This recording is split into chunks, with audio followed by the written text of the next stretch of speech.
Bonjour, c'est Nicolas de BIMobject France et je vous présente aujourd'hui Edilteco qui est un nouveau fabricant sur le portail BIMobject. Edilteco est une entreprise spécialisée dans les mortiers et bétons et également dans l'isolation thermique par l'extérieur. Aujourd'hui, deux produits au menu. Chaque produit a une description, des spécifications techniques, des liens divers vers le catalogue produit, vers le site officiel ou vers une vidéo de présentation YouTube. Il y a également des liens vers des certifications CSTB. Ensuite, nous avons un onglet vers les informations diverses, des classifications BIM et des régions de commercialisation. Sur cette page, nous avons également accès au Space qui permet de visualiser le produit avant téléchargement. On peut voir qu'il se décline en différentes épaisseurs et vous pouvez naviguer autour et sélectionner les différents objets à votre guise pour consulter leurs données page produit et Revit. De retour sur la page produit, vous pouvez vous abonner à la marque et avoir accès aux commerciaux et à leurs informations de contact. Vous pouvez également, via le bouton télécharger, connaître les formats disponibles et télécharger les matériaux. Cependant, je vous conseille de télécharger les fichiers Revit depuis notre appli. Elle est gratuite et elle vous permet d'accéder au portail et de rechercher les produits directement depuis votre logiciel. Recherchons Edilteco, puis téléchargeons l'objet Edilterm PSE en version française. Le fichier RVT se télécharge, puis s'ouvre dans Revit sur une feuille de présentation. La feuille récapitule les composants du système et ses spécificités. Ensuite, nous pouvons passer en vue 3D, où nous avons accès aux différents types possibles du système, chaque type étant une épaisseur d'isolant prédéfinie.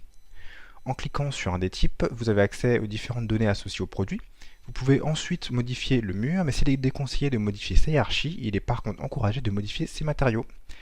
Tous les matériaux ont deux préfixes, un pour la marque et un deuxième pour le rôle du matériau. Et chaque matériau a sa fiche d'identité remplie, et chacun dispose d'un lien vers la page produit officielle adéquate, pour être en contact direct avec l'information fabricant.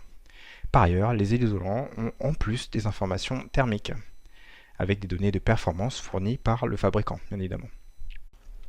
Manipulons maintenant les objets. Suite au téléchargement des matériaux, je peux extraire l'archive zip. Cette archive est composée d'une ADS-Calib et d'un dossier de texture.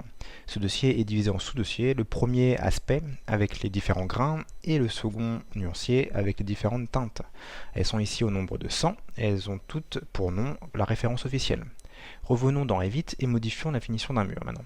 Par principe, dupliquons un matériau, renommons-le, puis ensuite dupliquons l'onglet Apparence. Dans cet onglet, il nous faut alors modifier la color map en sélectionnant une texture du dossier nuancier, puis la bump map en sélectionnant une texture du dossier aspect.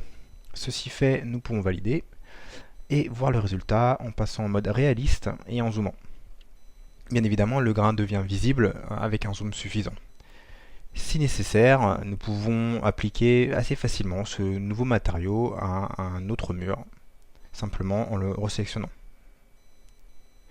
Nous pouvons faire de même avec un autre type, après duplication de principe et renommage du matériau. Nous pouvons changer la color map, puis la mat, puis valider.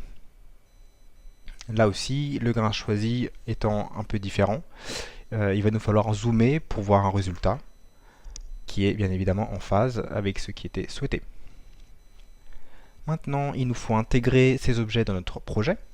Pour ce faire, ouvrons notre projet, puis allons dans l'onglet Gérer, transférons les normes du projet, sélectionnons la source, puis désélectionnons tout pour ne garder que les types de murs et les matériaux. Et validons ensuite. Les types de murs Edilteco sont donc désormais disponibles dans notre projet et utilisables comme n'importe quel mur multicouche. Bien évidemment, en allant dans les propriétés du type, je peux voir que les couches, les matériaux et les informations relatives à ceux-ci sont toujours présents. L'ITE étant très souvent pratiqué en rénovation, voyons donc maintenant comment intégrer facilement les complexes Edilteco à nos existants. Sélectionnons un type, 100 mm par exemple, dupliquons-le par principe et remontons-le.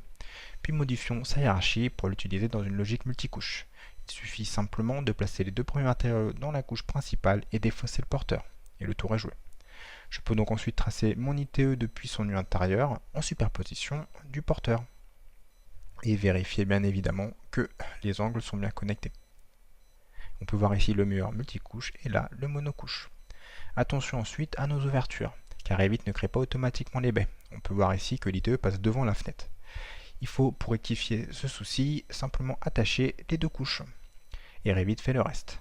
on peut voir que malgré le fait qu'elles soient attachées, elles gardent leur autonomie. Une fois attachées en plan, on peut même voir que l'enduit se retourne en tableau.